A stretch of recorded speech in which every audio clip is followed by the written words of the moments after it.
last night would have been the final Sixers game of the season. They would have played against the Charlotte Hornets. And we'll bring Keith Pompey, Philly Inquirer, will join us now, Inquirer.com. And I know the Sixers season seemed to be a little inconsistent, disappointing, I guess, if you will. We'll get into that with Keith in just a second. But last night, Keith, would have been the last game of the season. Do you think over the final, 16, 17, 18 games, that anything would have changed, or would this team be entering the playoffs as a 6 seed in your mind?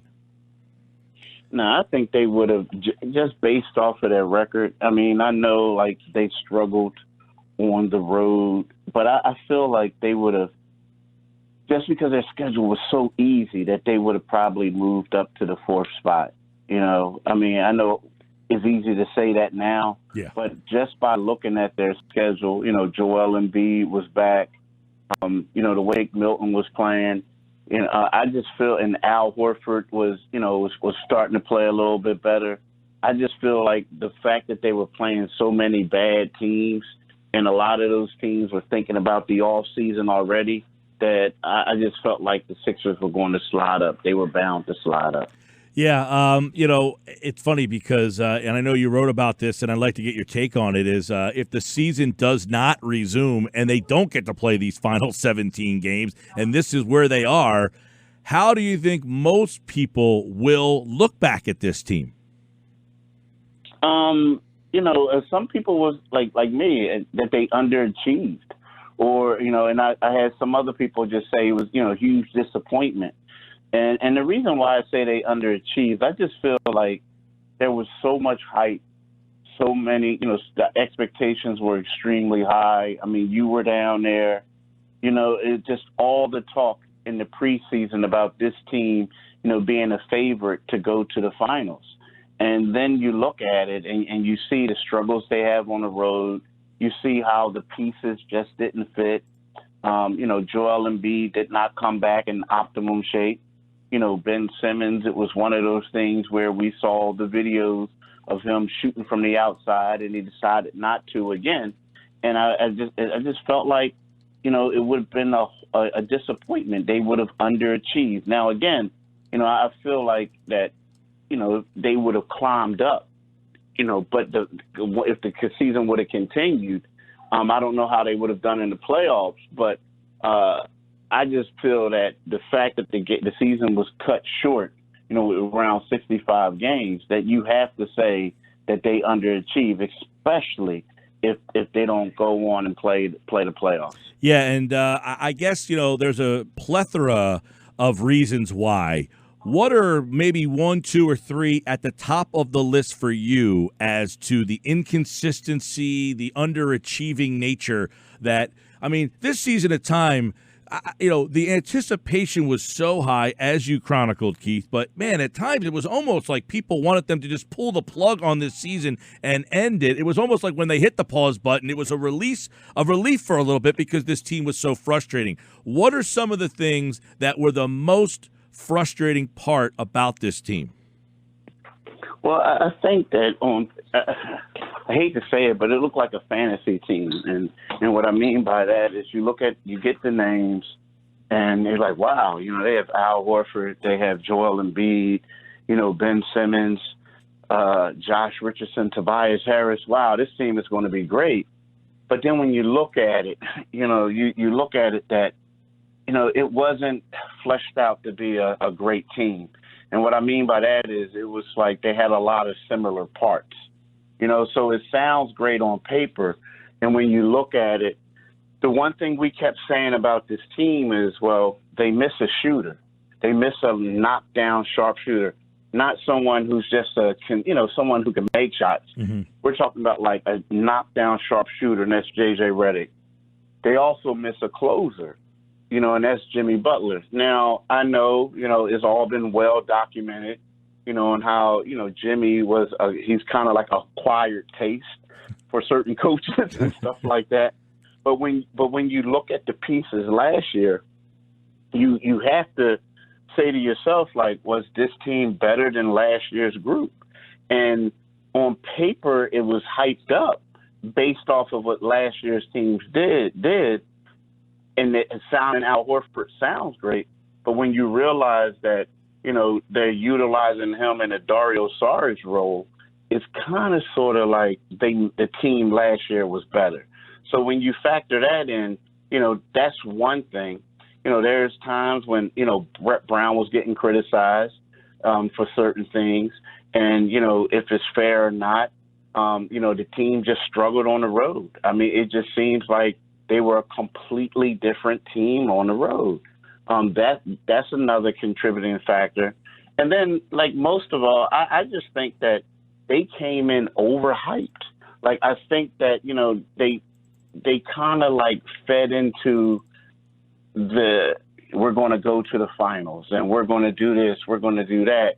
And I don't think they were as accountable with each other, at least not early on. I think they were going through the motions. Like, a lot of times it was one of those things where, all they kept saying was, but this team is built for the playoffs. Yeah. This team is built for the playoffs. And when you look around and the next, you're taking these games as if like, hey, we just want to get to the playoffs. That's how you end up being in sixth place in the East when you're supposed to be a favorite to win the East, Yeah, and it seemed like, and I'm no Brett Brown hater by any stretch of the imagination. In fact, people think that he's paying me on this down here sometimes. But some of that is on him, though, right? I mean, that this is all about the playoffs. This is, it's the playoffs or bust. We want to get to April. We're landing the plane in April. We're boys in the boat in April. Like, it seemed that the message was whatever we do in the regular season is going to be a pass.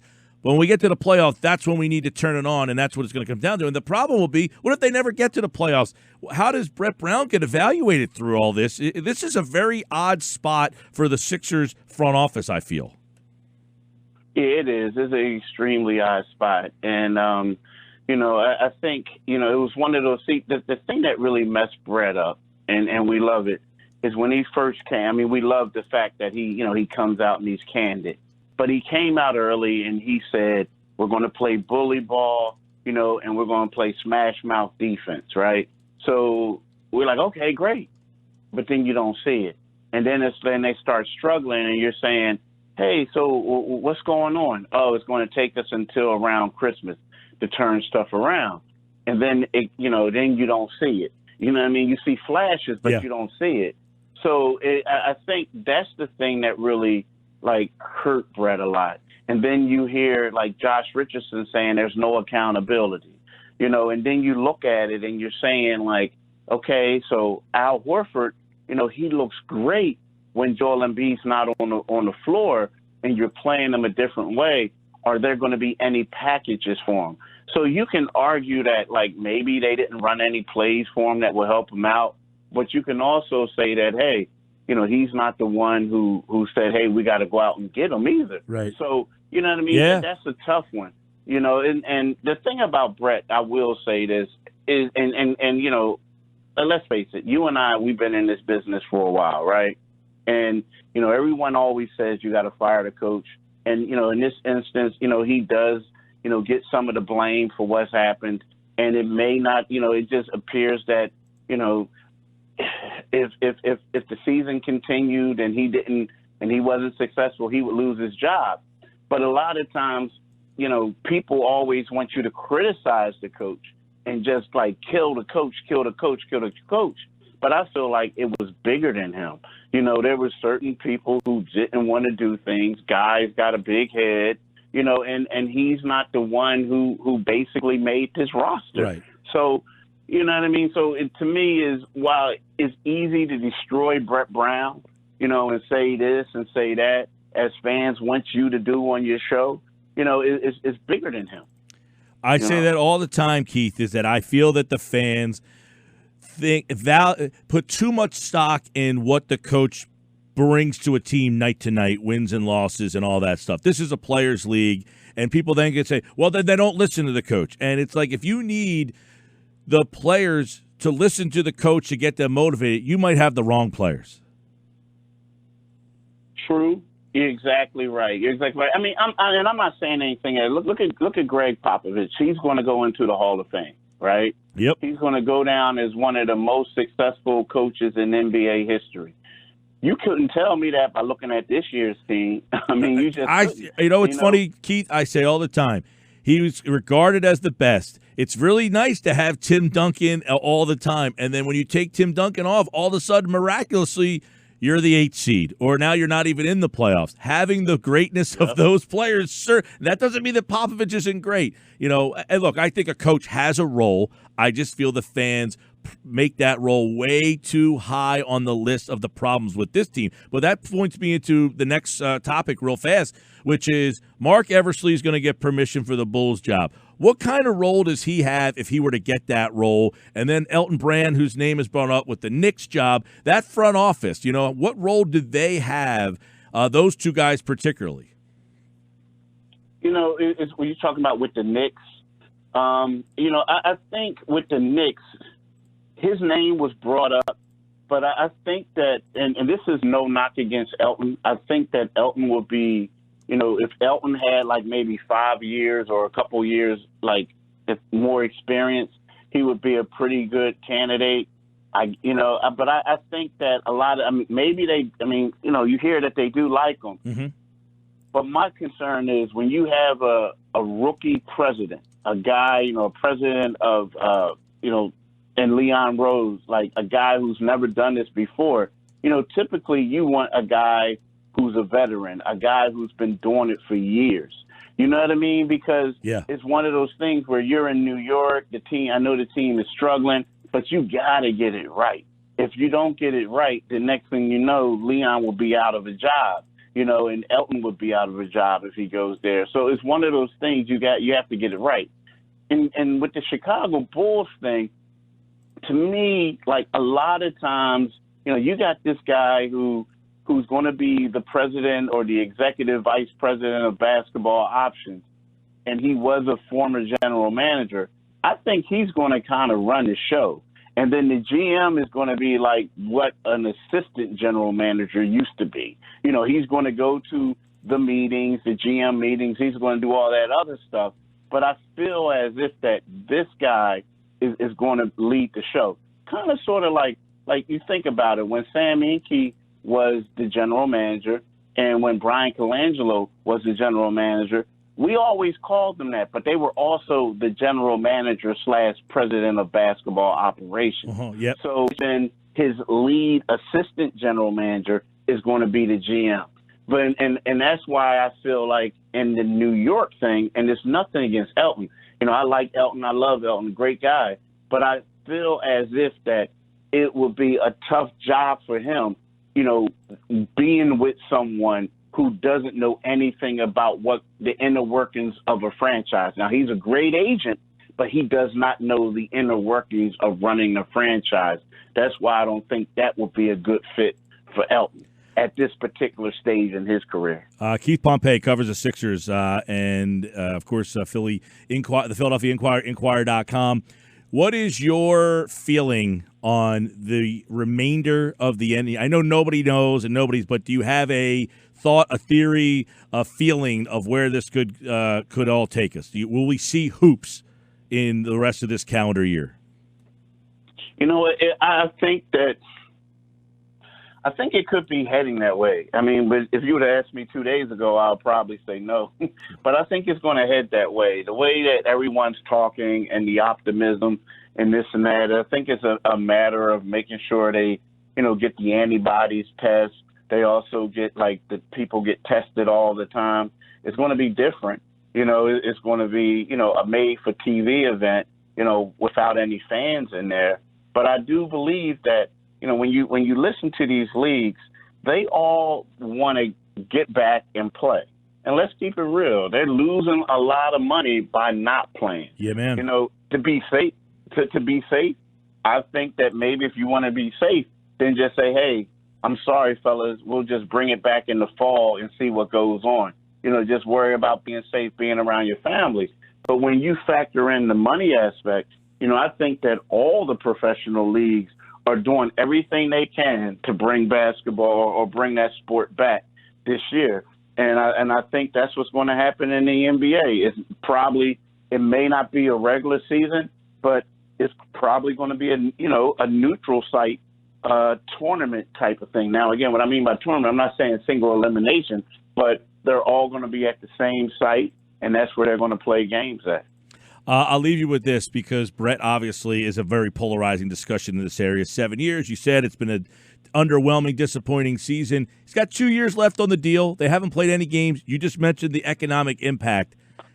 They tried to cut the salary of some of their staffers. They had a reverse course on that. I mean, does that come into play when they have to make a decision on if the season just stopped and they're saying, what do we do with Brett? He's got 2 years left on that deal. How do you see that playing? You know, if let's say if they just ended the season, if they ended the season. That's it. They ended it right now. Yeah, they ended it right now. You know, I would think that he would have a chance. Now, there are some people saying, it's not going to happen.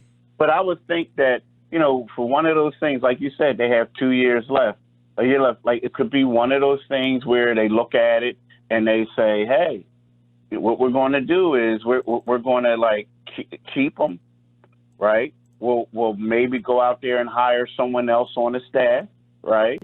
And what we'll have Brett start off this because, again, he'll probably say is, as the coach says, hey, look, I got to get more time. I know how to make this work. I can make this work. I can make it work. It's okay, sure, show us. So let's just say regular season, the first month and a half, if it doesn't work out, then all of a sudden they let him go. Yeah. You know what I mean? That's what I think could happen. But there are other people who say, nah, they think it's going to, you know, he could leave now. I just think that, like, as you said, they're losing so much money. And the thing about the Sixers are a prime team, and you're going to have to get a prime coach. So you're going to have to pay that person. Are you willing to continue to pay Brett Brown $10 million and go out there and get another coach where you're probably paying him $6 million per season? That's the question right there. Great stuff, Keith Pompey. And, of course, hopefully you're staying safe even though you went to Pitt. I don't want you to be sick. I was about to say that. Good one, but hell to Pitt, too. Hell to Pitt. Take care, bud. All right, my peace. Keith Pompey here on the Sports Bash Live, 97.3 ESPN. He's at Pompey on Sixers, by the way, for all the Sixers coverage on what's going on here.